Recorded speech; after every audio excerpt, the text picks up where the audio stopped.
AI can scale the answer in a way, but it can't own the consequence, right? A couple of weeks ago, he called me and he said, "Oh, Piers Morgan is advertising an investment opportunity." And I said, "Dad, wait, don't call anyone. Don't give your information. It's probably a fake video. It's probably a scam." My dad, who's very wise, an entrepreneur in his 70s, acts based on something that he thought was credible and plausible because he's a well-known public figure. Human in the loop is not enough if the human has no authority to stop the loop. It doesn't minimize it, amplifies the importance of leadership in the age of AI. Hi, Kion. Thank you for joining. Welcome to Decision Load. Before we get into AI advice, regulation, public trust, and all the serious stuff, for people meeting you for the first time, can you give us a short version of your world? What are you working on right now? What kind of problems are you usually trying to solve? Yeah, sure. Thank you, Marko, and thank you for the invite. And I'm looking forward to speaking to you and also to your audience as well. So a little bit about me. My name's Kion Ahadi. I'm currently Chief Exec of the Leasehold Advisory Service. That's an arm's length body of the government which gives free initial legal advice to leaseholders across England and Wales, and we have about 5 million leaseholders in the UK. That's my current full-time role at the moment. But aside from that, I'm also a board member at Gateway Housing, which is a housing association in the UK which covers East London. I'm also a non-executive director at DataCube, which is an AI and data consultancy. And I'm also a board member at the Association of Optometrists. And in those board roles, I'm really advising on the use of data, AI, and also more broadly around digital transformation. And personally, I've got 2 books coming out, Marko. One is an update of a PhD I wrote about 20 years ago now, which is all about new religious and spiritual movements. It's about human consciousness, why we believe the things we believe. And I've also got a book coming out called Humanity Reimagined in the Age of AI, which talks about the social challenges from a kind of mind, body, spirit perspective with the rise of AI and what it means for humanity more broadly. And, you know, in part-time, I love weight training. I've also written some science fiction books. So I've got lots of interest, but that's a little bit about me and what I'm currently up to. Amazing. And really relevant, right, for today's day and age and topics. In general, a lot of AI conversations right now are about speed, right? Faster answers, faster service, more scale. And I believe some of that is genuinely useful, right? But the part I'm more interested in with you specifically is the question underneath the speed. When AI starts giving answers that people may actually act on, especially in advice, public service, or regulated environments. Who owns the judgment? Because advice is not just information, right? It can change what someone believes. It can change what they do next and who they trust. So if we can start there, when AI starts giving answers that people may actually act on, what do leaders usually underestimate first? Yeah, sure. That's a really interesting question and a challenging one for a number of leaders and organizations. So from my experience, look, speed is not equated to judgment. And in what we're doing at the moment, we have about 1 million visitors to our website, where we have lots of information about leasehold law, other issues for people who own properties in the UK. And we also deal with about 30,000 inquiries a year, phone inquiries, and we give advice to leaseholders. But, you know, in terms of giving that advice, obviously we make sure it's the right advice and it supports them in the challenges and problems that they're facing. But we also are about to launch an AI chatbot, which will also give some advice on the behalf of the organization. And we're also using AI increasingly to support the work our advisors do through automating written summaries, etc. So we're using it much more, but there's still that issue of accountability, even though more and more individuals are, relying on information from websites. So, for example, a number of our visitors to our websites has declined, along with many other organizations, because people are going to AI directly through ChatGPT, Claude, Perplexity, Grok, whatever it might be, to get answers. There still needs to be someone who's held accountable. So I think the biggest challenge we face is people have got access to more and more information, but they're still we still haven't solved the kind of issue of accountability and who owns accountability. And this is the key thing I emphasize within our organization. Even though my advisors are using more and more AI tools, which is helping them, we still need to have some oversight and some validation built in, because ultimately we're accountable for the information we give out to the consumers that are reaching out to us for help. And if we give the incorrect information, that's obviously going to be challenging for them. So there's always got to be human involvement. It's a big challenge. It's a big issue. What I've learned is to make sure that accountability is a value that you have within an organization. We all have values in the organization, excellence, I don't know, inclusion. These are all values that we commonly hear about that underpin a culture within an organization. But I'm always saying that the key value in the age of AI is accountability, because that becomes much more of a central problem. I think a lot of leaders see AI and immediately think about capacity nowadays, right? Yeah. How do we answer more people, or how do we reduce waiting times? How do we support teams better? All valid, right? But what I hear from you as well is that once the answer influences what someone does next, this becomes more than a service question, right? It becomes responsibility question. Yeah, of course, because, when we're giving advice, we're giving people sensitive advice about issues they're facing with their lease. So, for example, if they own a leasehold property, they'll be paying service charges to a landlord. There might be repairs, there might be issues, there's safety issues that they need to be aware of. So when we're giving them advice sort of what their rights are and what they can do to kind of maybe challenge a landlord that's charging them too much for a certain service, or they've got issues around safety and concerns, and or they want to understand the lease, which is a legal document, more effectively, we have to be very careful what we're giving them. We're still responsible for the advice, although we have some caveats about the extent of that advice. So we're not giving them fully fledged legal advice. We're not a law firm, but we're giving them initial advice. But even that needs to be shaped within a response and a kind of ethical framework that's going to meet their needs. And one of the things I'm very keen on is, I mentioned we're going to about to launch an AI chatbot that basically harvests all the information on our website and helps people self-serve more effectively to scale up and speed up the advice we're giving to support our team and to reach more people. But again, with that chatbot, ultimately the responsibility still lies with us as an organization.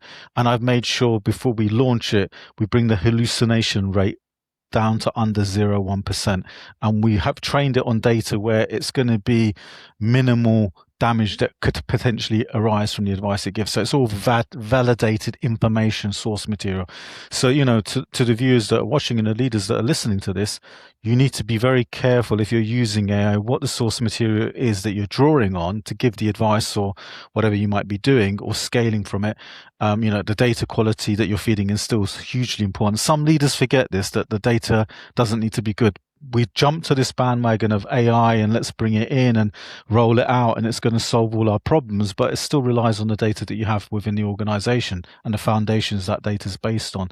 So I think the key thing is maintaining responsibility and making sure anything that you're doing, scaling up based on AI, and it can help do that, is on strong foundations, and you're still having someone clearly accountable for the quality of that information. But you're right, especially with my work, we're giving advice to people that's going to really shape their actions and the course of action they take. So it needs to be accurate, it needs to be validated and vetted. Yeah, because AI can scale the answer in a way, but it can't own the consequence, right? No. I mean, obviously not. I mean, and AI can very confidently give you the wrong answer. I mean, look. That's by design, right? Yeah, it can, because it's trained to give you an answer and it wants to help.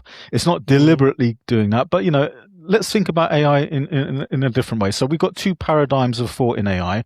One, we've got the traditional predictive analytics model and paradigm of AI, where it's based on data science, it's predictive, it kind of gives you lots of information, looks at huge amounts of information, looks at patterns, gives you an answer. So more predictive. Then we've got the large language models, which are kind of based on a paradigm of neural networks, which mimics the human brain a little bit. It looks at information and cross references to draw a kind of conclusion.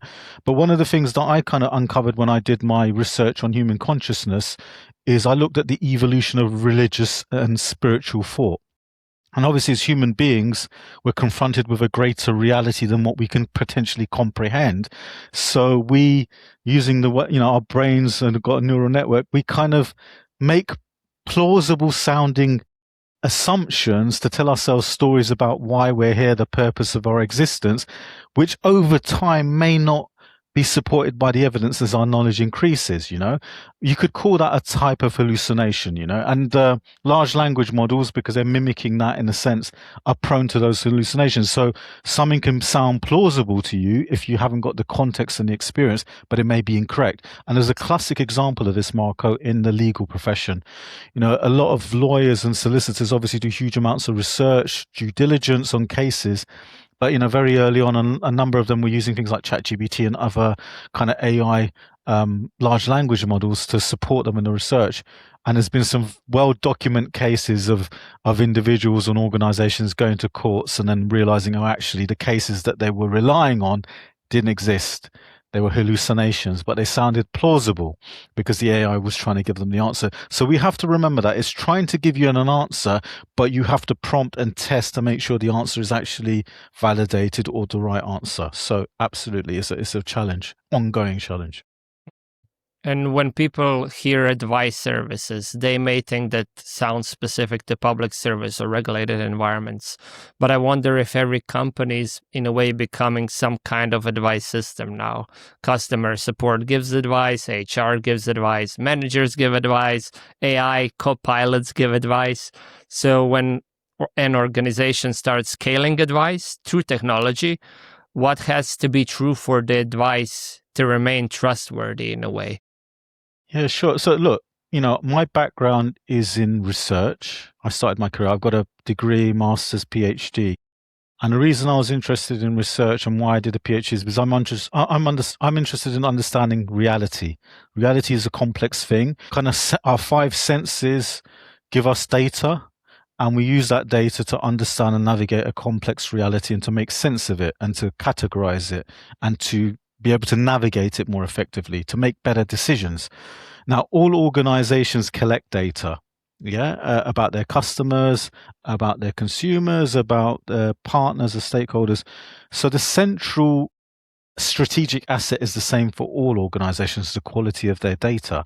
And many organizations now, with the rise of AI and the abilities it's got to churn through huge amounts of information and provide an output, has made a lot of them confident but not on strong foundations, because it's still making judgments on maybe what would be poor quality data.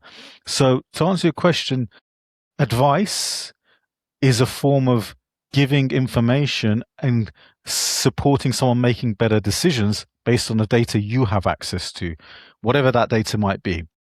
In my line of work, we have huge amounts of information and knowledge about leasehold law and service charges and what to do and what not to do. And that's our data. We're using and packaging that data and giving it as advice to those that question us or come in and through the website or call us. And we're hoping that that's going to help inform their decisions and they make better decisions based on that. So, and we're trying to scale that up through the AI chatbot. We're bringing in more AI tools to automate our responses. But it still all depends on the data, Marco. So it's really going back to that crucial thing. Organizations, recently were saying data is the key strategic asset of any business. That hasn't changed.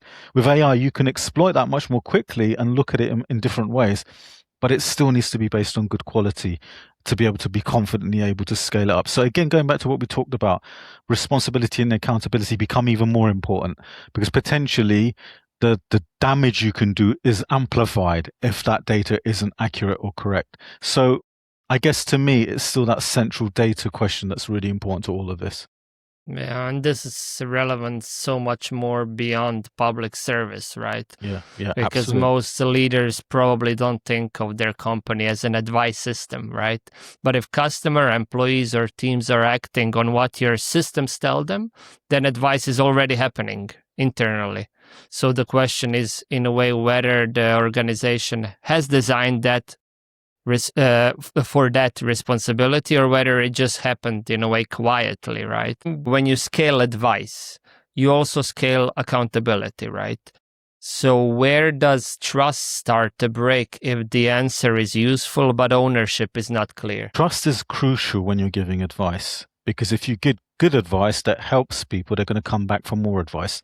And in the legal profession, for example, or professions like solicitors or doctors, traditionally, a lot of the kind of connections and the repeat business came from referrals, or someone saying, my doctor's great, go to that doctor, or my solicitor's amazing.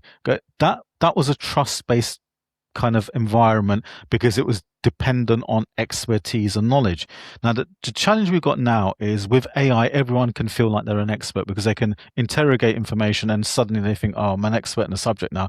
But again, going back to the example I gave about potential hallucinations, you still need the experience and the context.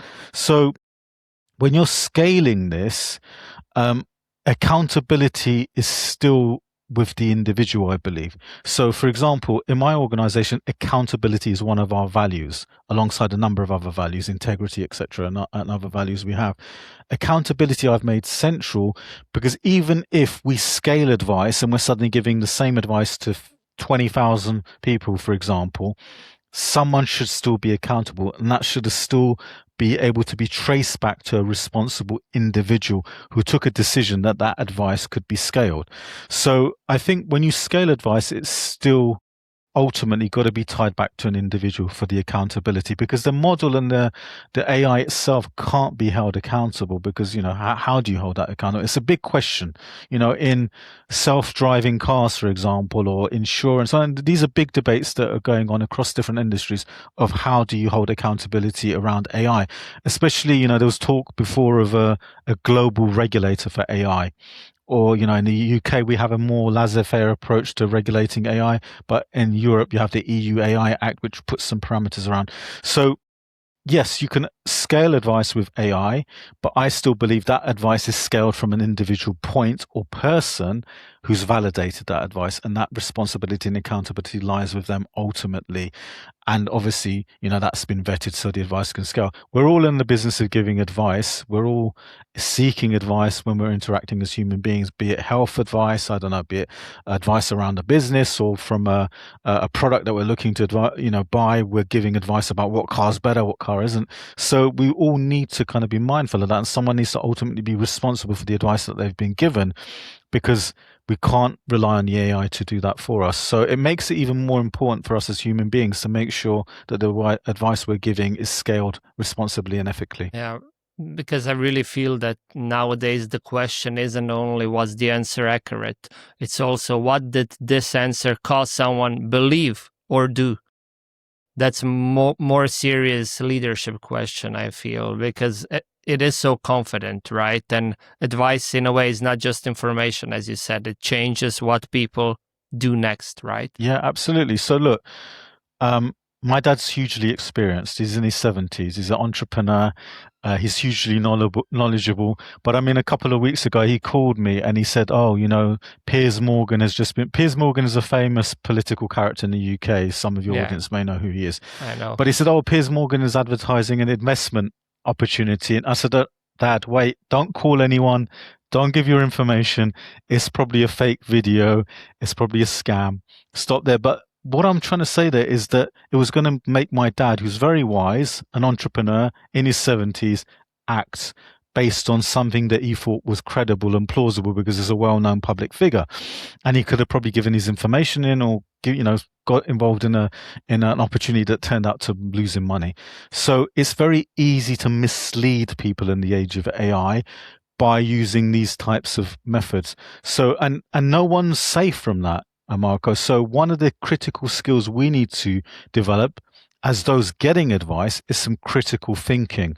So we assess the advice we get from AI, triangulate it against other advice. So, for example, I'm a multiple user of different AI large language. I use Claude, I use Perplexity, I use ChatGPT, and I cross-reference and test them against each other to constantly make sure what I'm getting is the most accurate advice or information that I can extract.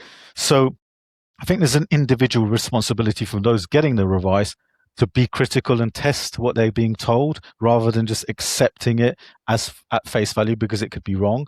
And I use the example of my dad. He's in his 70s, hugely wise, very well kind of versed businessman, but he was still potentially going to be duped because the AI videos of this individual seemed very, very realistic.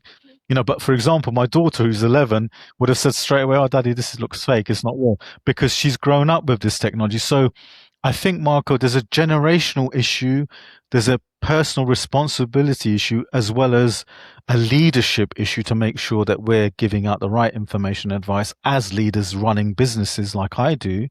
But also there's an kind of a onus and a responsibility on the individual getting the advice as well. I'm getting advice constantly from different sources, but I'm always testing that advice to make sure it's accurate. So it's a two-way thing, Yeah. I mean, because in a way, advice can be technically correct, but risk in the wrong context, right? Yeah, absolutely.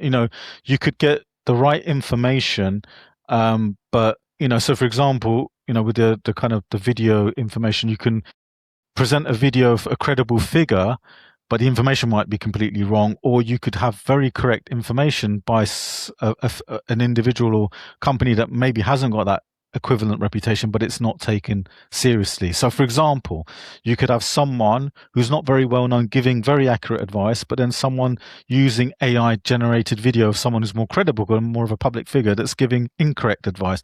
So we're always having to weigh up lots of different variables when we're getting the information we get. And, there's lots of instances of advice true good advice coming from sources that maybe haven't passed the social media test.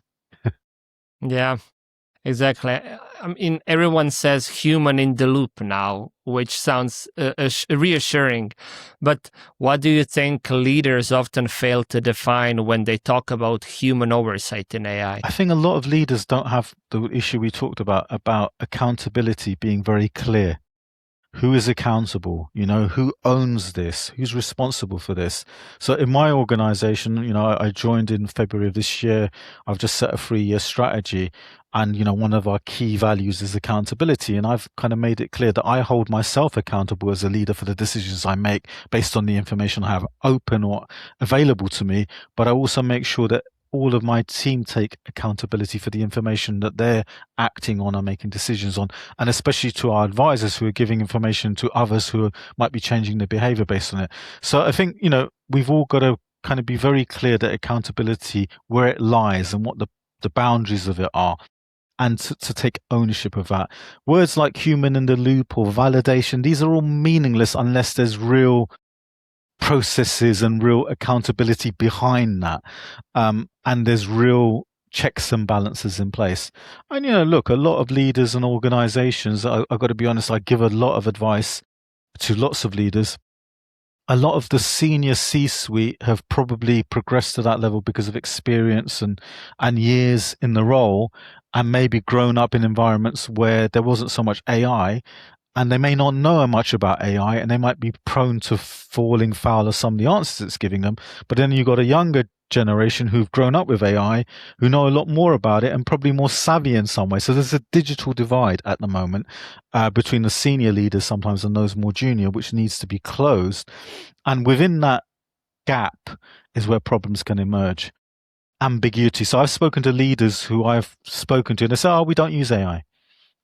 When it's not a problem, we don't need to worry about it." And then you speak to the more junior people, and actually we are using it, but they're just not aware of it.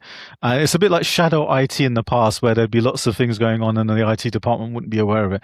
There's that same issue, but this makes it even more important now about that accountability, because even the younger generation, they may not completely comprehend some of the consequences of what could happen if the wrong advice is given.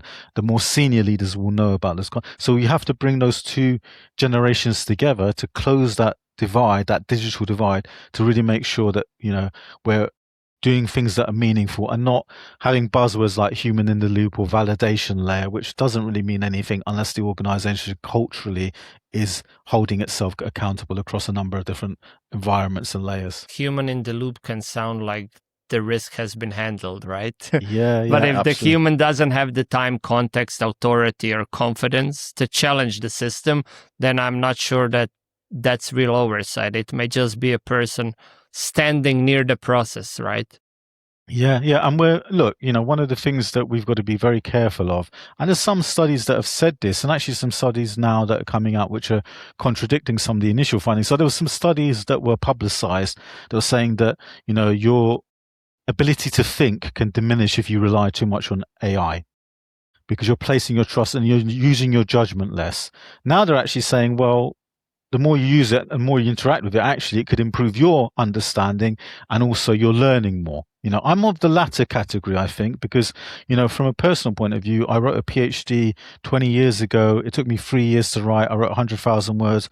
I made that into a book. It took me 4 months to do because I could do a lot of the research, but I knew what I was looking for. I had the knowledge and experience that I had. If I'd been using it 20 years ago because I was in my 20s, I probably wouldn't have had the knowledge now to speeded things up. So it can amplify you or it can diminish you if you trust it too much. So again, it goes back to that personal responsibility. So, things like human in the loop doesn't guarantee anything in itself. And you're right, sometimes the C-suite can make investments in AI and they want to see a return on that investment, and they kind of roll it out without the right checks and balances, and then it causes problems. And look, you're seeing that a lot, Marco, in lots of organizations. We're hearing about people losing their jobs because some of the leaders think, oh, we can save money, we've got AI now, and then they realize actually we needed people, and suddenly they're bringing the jobs back in. There's loads of these popular cases that you can see out there that have happened. I mean, some businesses, IKEA, for example, Salesforce, have approached it slightly differently, where they've brought in AI to help in jobs that could benefit from automation, but they haven't lost headcount, and actually it's massively improved their productivity and their turnover. IKEA is a good example. I mean, your audience can look at that case study. So look, it really depends on judgment by leaders and organizations if they're making the right judgments. And also, human in the loop is not enough if the human has no authority to stop the loop. Yeah, yeah, absolutely. Because power is important and your ability to have confidence. And, sometimes confidence comes from power within the organization to have a voice and to feel that your voice is going to be listened to. Or sometimes it can just be from your own kind of sense of ethical need to speak up about issues and to kind of emphasize if something is not working. So, but I think what I would encourage the audience to think about, and some of the leaders that will be listening to this, is to empower your people, make them feel safe to be able to flag any issues and concerns, and to really test your systems and have enough checks and balances in place before something goes into production or it goes live, because by then it can be too late. Or just build in the right feedback loop. I mean, this should be standard practice in any business. Minimal viable product, you've got to test it. You might do A/B test, whatever it might be. But I think that becomes even more important with AI, because there can be a sense of false confidence within AI as well. I've seen lots of people who are very skeptical about AI, then they begin to use it, and then they get a full sense of confidence that they can do anything with AI. And obviously, there's sometimes it can still make mistakes and it can still put them in difficulties. So you're always having to test and reflect and have a constant feedback loop. So I wouldn't say it's human in the loop. I would say feedback loop. And there's got to be a number of humans within that feedback loop. It's playing to our insecurities sometimes, right? Everyone feels like an expert, and then the higher you are in the organization, there's more ego involved, right? In general. And then on the other hand, you have your assistant on the side who will provide you with desired output, which is confident each time you ask him a question. So your ego is on steroids in a way, right? And that's a trap in a way. Yeah, absolutely. Absolutely. Because look, as leaders, to get to the position you need to get as a leader, you have to have some ego. There's nothing inherently wrong with having an ego, but you've also got to balance that with wisdom and empathy and ethical values that underpin who you are as a leader. That's important. My parents, they came from Iran and moved to the UK when I was 6 months old. They were supporters of the Iranian Revolution, like many, but then they got disillusioned with the outcome of that revolution. But what they did when we came to the UK, they weren't educated in the UK, so they had a disadvantage, but they wanted me to take the opportunities that came to me, to really relish the opportunities that I had, and to compensate for their disadvantages. So that's why they really encourage me to pursue education to make up for their feelings of inadequacy. So they try to empower me. And as leaders, we have to do that. We have to have an ego because it can give you drive and a sense of wanting to achieve and getting recognition for that achievement. And I've got some ego as well. I do weight training. I've written 2 books. This has all been driven by a sense of a drive and an ego. But I always try and temper that with ethical values and remembering where I come from and ensuring that what I do supports and helps people and communities to improve their lives. If you have that value set alongside some ego, you'll be a good and successful leader. But if you have too much ego and not enough of a social or an ethical conscience, that's when there can be problems and you can make the wrong decisions that have a massive impact on a number of people. And unfortunately, AI is a tool. In the wrong hands, it can be a very dangerous tool. And I think as leaders now, we've got to make sure that we remember that and we put the right checks and balances in place so it can be a beneficial tool, not just for our organizations, but for our society. And I talk a lot about this in my book, about the ethical implications on a social kind of level about AI and what it can do and how we can harness it for the benefit of all of us. Yeah, because ego can quickly become delusion, right? Nowadays. Absolutely. I mean, it can give you a false sense. Look, I can, I love, I love to keep myself fit, but I turned 50 a couple of last week now. So my body's not as young as it once was, but in my mind, I still think I can do lots of things that I could do in my 20s. And I was at my daughter's, sports day recently. I did the dad's race and I managed to injure myself a little bit because I was trying to run fast and do this and be competitive, ego, be first. And my mind was telling me I can still do this stuff, but my body was like, "Oh, wait a minute! Now you're pushing yourself. You didn't warm up."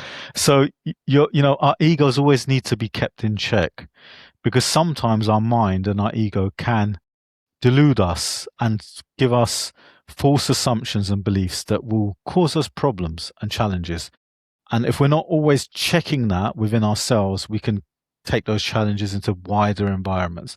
So look, as a CEO and a board member, I have to adhere by certain principles, those being transparency, integrity, being a role model to others. So I need to make sure if I'm playing that role, I have to be authentic to myself and keep my ego in check.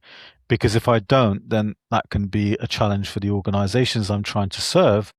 And it won't lead to the best outcomes that I'm hoping for, especially in public service where you're trying to help communities and others. Also, governance is one of those words that can sound strong but become vague very quickly.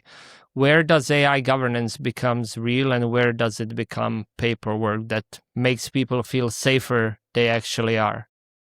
Well, one of the challenges I've seen, Marco, is that organizations will say, "Okay, we've got an acceptable use policy on AI. We've got a document. It's in the folder, in the intranet or shared point or whatever it might be. You can refer to that. That's great. It's a basic start, but it doesn't mean anything if no one knows what it is, actually follows it, and it hasn't been tested in practice. So I think that can be something that organizations fall into the trap of, that, we've got these policies. Okay, you've got some policies, but what does that mean in practice? What does it mean when something genuinely goes wrong? What's your governance then in practice? Because in life, we can all talk good talk. I would do this, I would do that. In a dangerous scenario, I would be this person, I'd be that person, we all like to think we're brave and we're all ready and completely, are going to be making the right actions at the right time when something goes wrong. But in practice, often it's different. And the only way you can prepare for that is to run simulations. So I'm running simulations with my team. What happens if we have a data breach? What happens if someone kind of misuses AI? What happens if we leak data? So we're always testing these assumptions in a practical environment. And once you do that, you know more and more about how you can react and what you would do, because practice makes perfect. So I think with a lot of organizations, especially around AI and its governance, they need to move away from policies and documentation, which is one part of the equation, to genuine simulations and thinking things through in a practical sense. And that's more difficult to do, Marco, because it requires time, requires energy, it requires collaboration, but it needs to be done more and more because governance now in the age of AI is much more important than it ever was in the past because of the ability to scale so rapidly. Governance is only real if it changes decision under pressure. Yep, exactly. Absolutely. And, I report to a board in my role as CEO. They're always, acting as a critical friend, testing my assumptions, questioning the strategy, and that gives us a more of confidence that we're trying to make the best decisions we can. But the reality is that you need to have this in place in business and in organizations to really ensure that the decisions you're making have been tested. And all organizations need some sort of governance framework in place.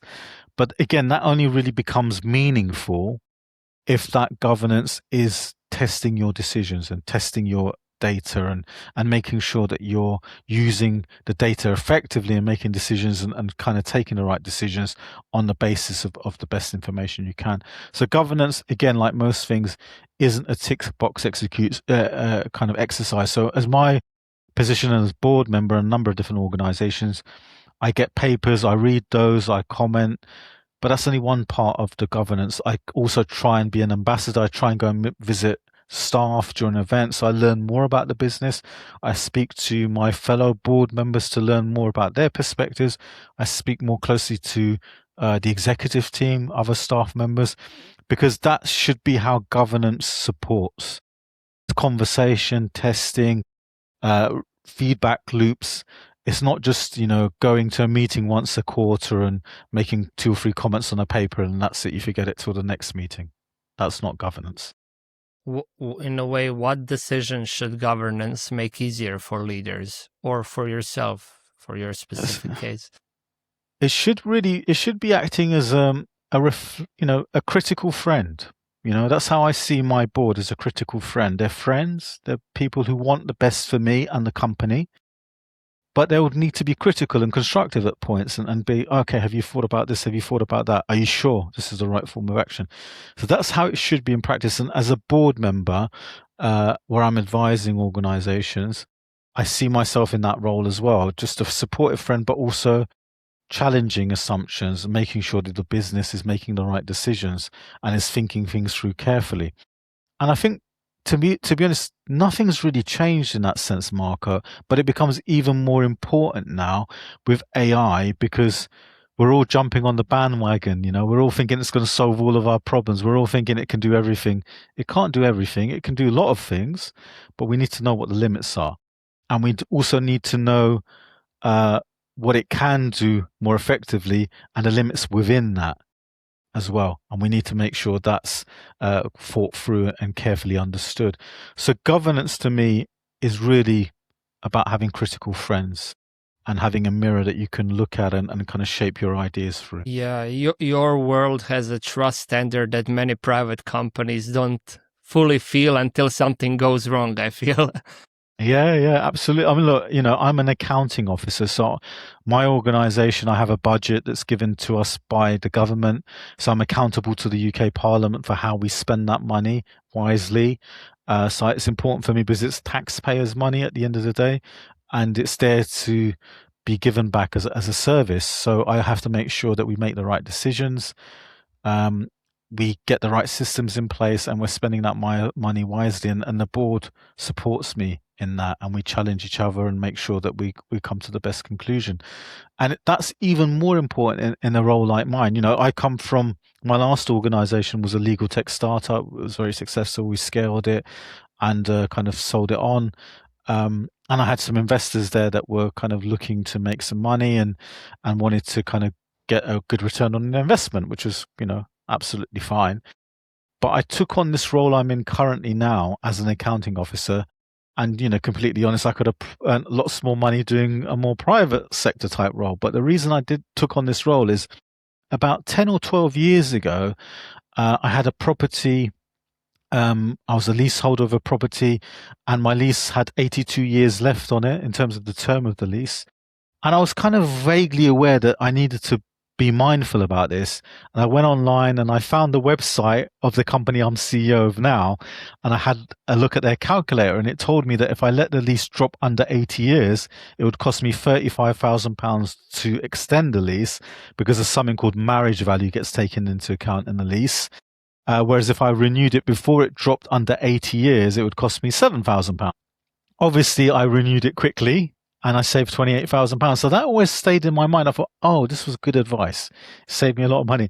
Fast forward 10 or, 10 or 12 years into the future, I'm the CEO of the company that I got this advice from. And now we're about to launch a new calculator, which will hopefully benefit thousands of others. It's a much more improved version of it. And again, that's ultimately about what it is. It's supporting people, saving them money, giving them the right advice, which benefits them. And in my role now, I have that opportunity to do that. It's about the public service. So you're right. In a public service role, you have the potential to make a much bigger impact sometimes than maybe in some private sector type environments. So yeah, and that's something that's giving me satisfaction, that I can help as many people. So I'm always very happy when we get positive feedback from our consumers, because ultimately, Marco, if I can help 10, 15 people like myself save this money, it makes their lives better and it makes the lives of their families better as well. That's why I think your context matters far beyond public service, right? Because every company eventually has a trust problem if it scales decisions faster than accountability in a way. Yeah, absolutely. Trust is central to all of our interactions. As human beings, we've evolved to talk with each other, to build networks, to build communities. And a lot of these communities and networks, they rely on trust, Marco. If there's no trust there, that leads to war, unfortunately, which we see constantly, even now in current times, because ultimately there's a breakdown of trust somewhere. And the consequence of that is not one that is very good for anyone. So in my role, trust is crucial to what I do. And really, it's something that I need to cultivate and to develop. It's very difficult to build trust. It's very easy to lose it. So it's an ongoing challenge, And you probably know this yourself, and the leaders watching this and listening to this will know it takes years to build trust and gain trust, and you can throw it away very quickly. So that's why in the age of AI, you can actually amplify and scale that trust and gain more and more trust, and but also you can lose it just as quickly, and it can actually have a huge impact. Look, one of the things I did, Marco, is last year I invested in my own personal brand. So I've got close to nearly 60,000 followers on LinkedIn, because I think I'm providing valuable content that they're engaging with. So it's building my audience, and I'm trusted within the platform. But if I start giving the wrong advice, or if my content starts being inaccurate, that loses my credibility, and that standing I've developed and built over a year of constantly posting every day is going to very quickly get eroded. So it's a hugely important thing to cultivate and to maintain. Yeah. Because as you said, public trust is not built by speed alone. It's built by explainability, fairness, but at the end of the day, accountability, which you mentioned multiple times, right? Yeah. And that's the key thing that we come back to, that accountability runs through the thread of everything we do as leaders. And in the age of AI, as I've said, it should be a value that all those listening to this really think seriously about as being central to their organization, because I think it becomes even more and more important. And, ultimately, as I said, AI is a tool. And unfortunately, in the UK, in the US, and I'm sure in many other countries in Europe, across Europe, inequality is increasing. If you look at different measures, the gap between those who've got huge amounts of money and those who haven't is becoming wider and wider. And, AI could be something that supports us, because it's very low cost now to set up a business, because you can use AI to develop a website. I've developed a number of my own personal websites using AI in half an hour, and they look amazingly professional. 5, 6, 10 years ago, it would have cost me a lot of money to develop a website, and I would have had to rely on support to do that. But now I can do that much more quickly. So there's some benefits from AI as a tool to use it, but also there's more responsibility associated with that as well. It still comes back to that question of accountability and having that as a central value within the organization, because ultimately, whatever you use AI for, if that origin point isn't clear and that point of accountability isn't clear, then because it's a tool, it can be misused and it can not be directed in an effective way. It's a tool that can build you amazing things, but it's also a tool that can build lots of things that are not beneficial. So, for example, going back to the deepfake videos that we're seeing more and more of, it's a great tool for a business that wants to raise awareness about health issues, because now you don't need a production studio. You can use AI video to produce a very professional looking information, some great video content that can reach loads of people and not cost thousands and thousands that it would have cost in the past with a studio, etc. But also you can use the same thing to emulate a public figure and sell misinformation. So it's still a tool. So the accountability of that tool is hugely important. And it's not just an organizational issue, it's an individual issue, it's a societal issue as well, and it's a governmental issue. It's a global issue even. So it's something that we need to address on many different layers. Yeah, what I ask myself often recently is, when AI gives a recommendation, who should own the consequence of acting on it, actually? Yeah, absolutely. I mean, you've seen people now, young people, for example, as extremely high levels of loneliness now. And I did some of this research for my book. There's a great increase in loneliness amongst young people and amongst a number of different generations, because we're looking at our phones all day and we're on screens, and then we're interacting with AI. And it's great. There's nothing wrong with it. My dad has been trying to write a book about his mum who passed away a number of years ago, and I've been supporting him with that. And he's been interacting with ChatGPT that's been helping him and coaching him on his book and what he should be doing. And the funny thing is, Marco, he listens to ChatGPT, but if I had given him the same advice, he would listen to me. So, for example, ChatGPT told him you need to have chapters. I told him the same thing, but he was, but it's a generational thing. He's my dad, I'm the son, blah, blah. So there is an interesting space there with AI that sometimes people listen to it more than they would do their colleague, which is funny. I have same with my wife, right? I tell her something and then she double checks with ChatGPT.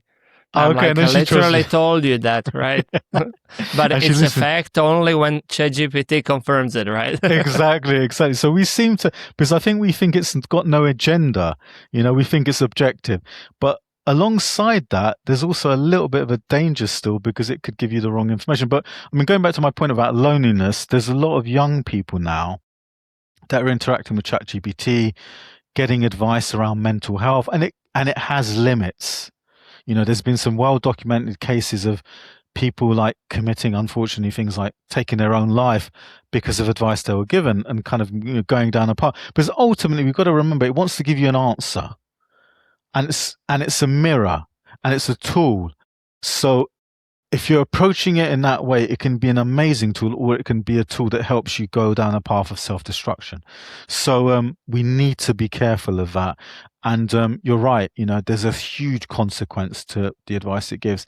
And, like some of the big players, OpenAI and Anthropic and some of these big companies, they need to do more around this space because they have a huge role to play in the advice that's given. And it's still vague. It's still blurry. Who does the advice? If ChatGPT gives you the wrong advice, and you're a lawyer that's gone into a courtroom and you've relied on that advice, well, ultimately, who's accountable?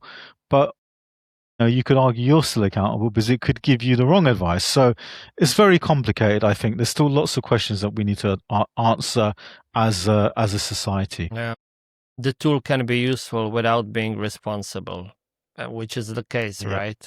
And I think actually leaders need to sit with that, because in a way, AI can generate the answer, summarize the case, recommend next steps, or make something sound very convincing, but the consequence still lands somewhere human. A person, a team, institution, sometimes the leader at the top, CEO, for example, in your case, right? Yeah, Yeah, absolutely. Look, I hold myself accountable for any advice my organization gives ultimately, but obviously accountability has got to be dispersed realistically. It can't all be one person. There's got to be multiple. So going back to not the human in the loop, the feedback loop with multiple humans within that feedback loop is the best way to think about AI and the governance of it. You need to have multiple people accountable that are cross-checking everyone. So ultimately the board are responsible ultimately for the organization in collaboration with the CEO. So it's got to be layered and checked and balances in a number of different areas. But it's an interesting challenge. Let's think about a simple thing like a hammer. You can get a hammer. It's a tool. You can use a hammer to build a house, or you can use a hammer to hit someone over the head with. It's the tool. It wasn't necessarily that. You could argue the person who designed the hammer should have maybe thought about all the possible uses of it. But again, you as the person holding the tool have or who sold it. Also, yeah, there's lots of layers of complexity of thinking it through, but ultimately you still got to, it's still a tool. So there's got to be checks and balances in there. So you could argue that there's thousands of hammers that are produced every day. We can't control everyone who buys a hammer and what they use it for. It's a hammer, it's out there, but that gives you an idea of the scale of the problem we're looking at with AI, because AI is going to encroach everything. It is encroaching every aspect of our lives. It's almost been unleashed now.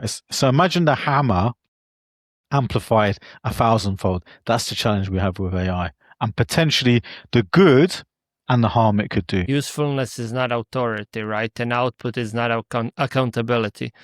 And we mix it nowadays really often. Yeah, we do, because something can be extremely useful, but again, it's always asking the question, who is it useful to and for? And this is where ethics come into play. And look, my book, Humanity Reimagined in the Age of AI, is coming out later this year. Hopefully we can share links to my website and other stuff when we kind of go out to the audience with this information.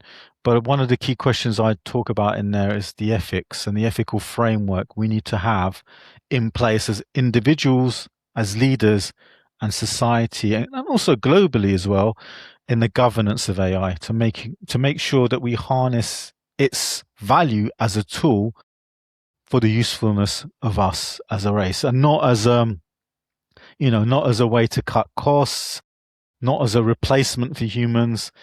We see this in the corporate environment a lot. We got AI now, we can lay off all these people and let them deal with the consequences out because AI is, and then we realize, actually, is that really what we want to be doing, or do we want to free them up to do more strategic, added value types activities?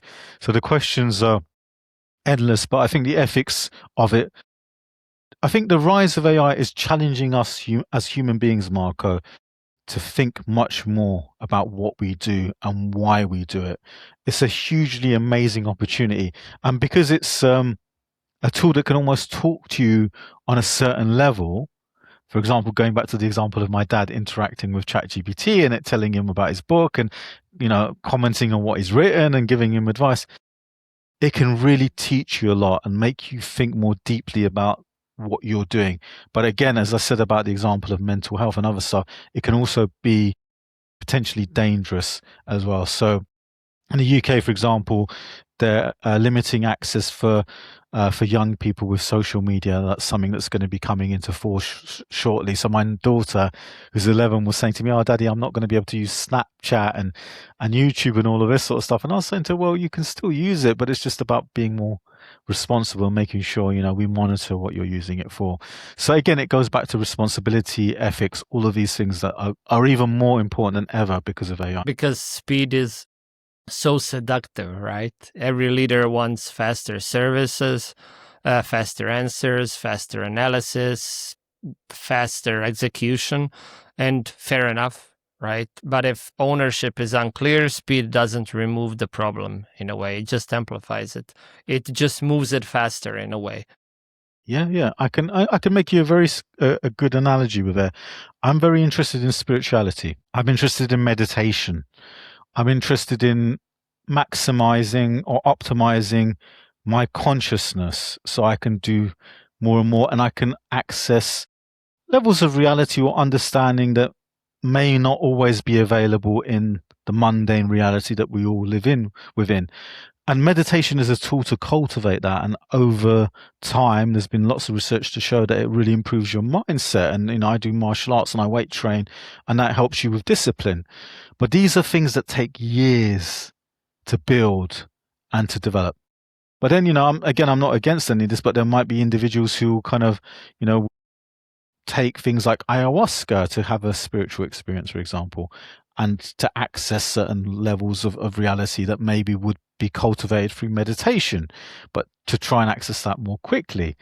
And, now with AI, you could say, we're all using it to speed up our knowledge and become an expert in a couple of days on a subject rather than taking the years it might take to really understand the subject. So you're right. Speed is very seductive, and there's nothing wrong with speed.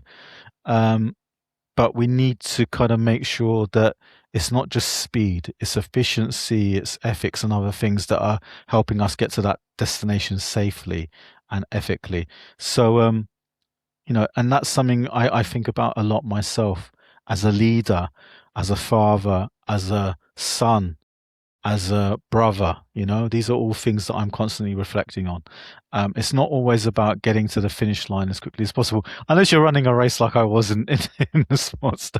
But then you've got to remember, the limits of your body as well. But you're right, absolutely, speed is not a good measure by itself. Yeah, because I often ask myself, where does move fast become irresponsible nowadays? And it does often. Yeah, it does, because sometimes now, there's, as we said before, there's lots of fads, there's lots of bandwagons, there's lots of hype still with AI about what it can do, and there's still not enough understanding about what it can't do, and also about what it can get wrong. It is getting better as a tool, it's getting more accurate, it's getting faster, it's improving constantly, but we still need to have that critical thinking there, and that's a key skill that we need going forward, that critical thinking skill. And that's one of the things I learned when I did my PhD. I kind of used multiple methods. I used qualitative methods, quantitative methods.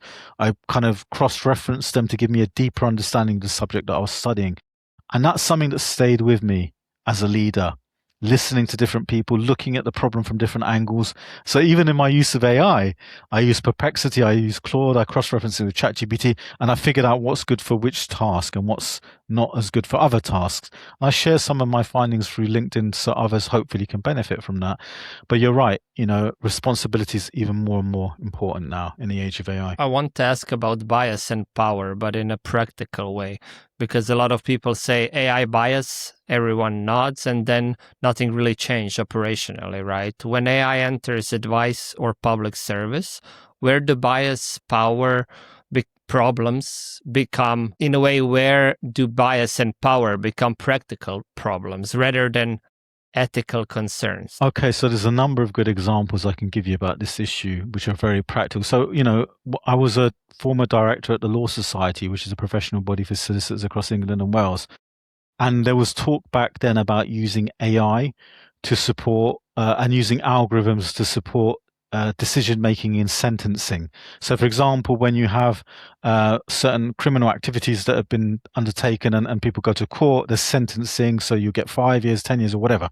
And they were going to use algorithms to kind of help speed this up. And obviously, these algorithms were going to draw on data from judges that had made sentencing decisions. Okay, which sounds good in theory, we can use this practically, but you can imagine, when you look at the data more carefully, we all have our biases. I have my biases. You might have your biases. The audience will have some biases in certain. So we all have, to an extent, we're human beings. We're always acting on limited information. But, it was uncovered that some of the judges, for example, were giving harsher sentences to people of different ethnic backgrounds. From minority ethnic backgrounds, were getting harsher sentences. So if we'd taken that data and that sensitive information and put it into an algorithm, it would have scaled up this bias and applied it writ large. So it goes back to what we talked about initially. The data needs to be high quality.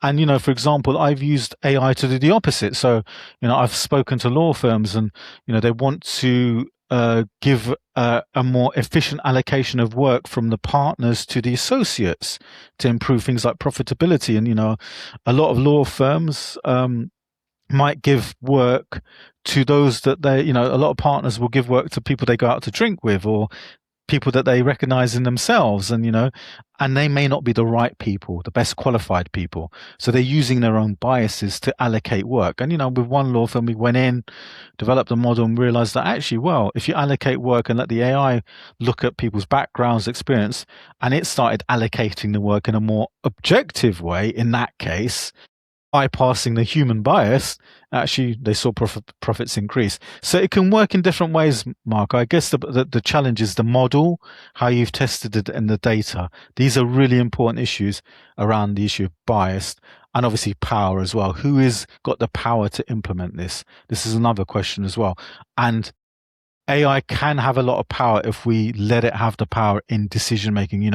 For example, if it begins to make decisions on things in the future around sentencing, around medical interventions, we're giving a lot of power to it. And we have to make sure that that power is being invested in the right way. And it's been, human in the loop, or feedback loop, has been tested rigorously. So yeah, massive amounts of issue in terms of bias and power with AI. Because bias is not only a model issue, it becomes a service issue then, right? Who is misunderstood by the system, who has the ability to challenge the answer, who even knows there is a human pet available, right? Who is the most affected if the advice is wrong, in a way? Yeah, absolutely. And I think the only way you can really address that is through your values as an organization and as a leader. And those values need to be lived by. And again, that's why I'm going back to accountability. And I think it'd probably be good for us to end it here for the audience. But accountability is the crucial value that we all need to demonstrate. If we hold ourselves accountable and people see that, then by association, they will start holding themselves accountable. And if we all do that on an individual basis, then we have a stronger unit to use the tools that we need to use. So, it's like building a house. If we've got great tools and everyone knows I'm the plumber, I'm doing that job, I'm accountable for making this work, but I need to speak to that, so the foundations are, then you're more likely to build a house successfully that's going to last. So that's how I see it. We all need to be accountable and very clear about our accountability and the boundaries of that. And we all need to kind of be seeing that reflected within others. And then any tool, be it AI, being whatever it is, will be more likely to be successful than unsuccessful. So, I've really enjoyed our conversation, Michael, and I hope your audience has enjoyed it as well. It's been a pleasure to speak to you and to engage with you. Exactly. Thank you very much. It was excellent. And what I'm taking from this all is that the serious AI conversation is not just can we make it faster or cheaper, but or can we scale the service? It's important, right? But the deeper leadership questions are who owns the judgment, who owns the consequence, what can be challenged, what must be explained, and what should remain human in a way. So, because AI does not remove responsibility, it just moves it in a way. Absolutely, 100% agree with you. I think as leaders, our jobs become even more important in the age of AI, because if you think about it this way, you're not just managing your team and those that are looking to you for guidance and decision making. Potentially, you're also managing a whole range of AI agents now as well. So you've got multiple managers. They still need to be managed, and their work still needs to be checked because they might be confidently wrong. So it doesn't minimize it amplifies the importance of leadership in the age of AI. It's been a pleasure speaking with you. Kion, where can people learn more about your work and your upcoming writing in general? Sure. I'd be happy to share. I mean, I've got a website, so it's just kionahadi.com, and I've got a couple of books coming out. One is about humanity reimagined in the age of AI. So the website for that is humanityreimaginedbook.com. And I've also got a kind of update of a PhD that's coming out this year in August, actually. So in next month, which is exciting. And that's the website for that is reflexiverealism.com. And that's a new theory that I've called reflexive realism. Maybe that could be a subject for another talk. But yeah, they can find the book on that as well. And I'm also easily, identifiable, I think, because I'm got quite a significant following now on LinkedIn. So you can link with me on LinkedIn as well. I'm always happy to take connections and to build my network.